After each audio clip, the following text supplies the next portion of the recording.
आई, तुझं नाव घेताच मन शांत होते रे. आई, तुझं नाव घेताच मन शांत होते रे. तुझ्या मायेच्या सावलीत सगळं सुख मिळते रे, सगळं सुख मिळते रे. उपस्थित गुरुजन वर्ग, परीक्षक आणि माझ्या मित्रमैत्रिणींना माझा नमस्कार. मी पिसरा प्रवीण नायकोडे इयत्ता 5वी मध्ये शिकत आहे. आज मी आपल्या समोर एक थोड्या गमतीशीर पण खूप गंभीर विषयावर बोलणार आहे. आई संपावर गेली तर. आई हे एक छोटस पण जगातलं सर्वात मोठा शब्द आहे. आईला मुलाचा पहिला गुरु म्हटले जाते. ती केवळ जन्म देणारी नसून जीवन घडवणारी असते. आई ही परमेश्वराने दिलेली सर्वोत्तम देणगी आहे. तिच्या मायेतील प्रेम, तिच्या हातातील चव आणि तिच्या डोळ्यातली काळजी हे सर्व आपलं जग अधिक सुंदर बनवतं. असे म्हणतात, स्वामी तिनी जगाचा, आई विना भिकारी. स्वामी तिनी जगाचा, आई विना भिकारी. होय, कारण की आई विना जीवन म्हणजे पाण्याविना मासा. पण एक दिवस माझ्या मनात प्रश्न आला, जर आई संपावर गेली तर काय होईल? क्षणभर मी थांबले आणि विचार करू लागले. जर माझी आई संपावर गेली तर सकाळपासून गोंधळ सुरू होईल. घड्याळ वाजेल पण उठवायला आई नसेल. वडिलांना कामावर जायला आणि मला शाळेत जायला उशीर होईल. स्वतः पाणी गरम करावे लागेल, स्वतः कपडे धुवावे लागतील आणि आईच्या हातचा गरम गरम चहा विसरावा लागेल. घरात शांतता असेल, पण ती शांतता सुखाची नसून रिकामेपणाची असेल. मग कसा बसा नाश्ता बनवून वडील कामावर जातील आणि मी शाळेत. पण दिवसभर मनात एकच विचार असेल, जर आई असती तर. शाळेतून परतल्यावर आई नेहमीप्रमाणे दारात वाट बघत नसेल.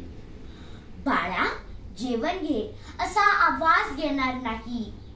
घरात जेवण नसेल, मग बाहेरून काहीतरी आणावं लागेल किंवा आम्हालाच बनवावं लागेल.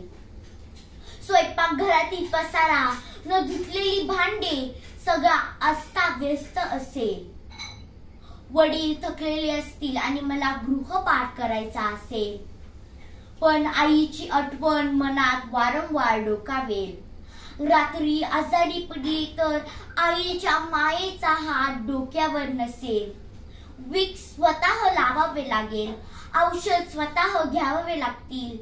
आईच्या आवाजाशिवाय घरातील प्रत्येक कोपरा ओसाड वाटेल. आई तुझ्या स्पर्शाशिवाय ओठांवर हसू नाही. तू नसशील घरात तर घर घरासारखं राहत नाही, घर घरासारखं राहत नाही. आई विना घर म्हणजे अंगणा विना झाड. उभं असतं पण सावली नसते. आई म्हणजे केवळ स्वयंपाकघरापुरती मर्यादित नाही, ती घराचा आत्मा आहे, कुटुंबाचा केंद्र बिंदू आहे. आईच्यामुळेच घरात प्रेम, एकता आणि जिव्हाळा टिकून असतो. ती शिक्षकासारखी शिकवते, मित्रासारखी समजून घेते आणि देवासारखी माफ करते. जर आई संपावर गेली तर घरात वाद वाढतील, गोंधळ होईल आणि आपली सुख शांती हरवेल. तेव्हा कळेल तिच्या एका दिवसाच्या गैरहजेरीने ही संपूर्ण घर कोलमडते.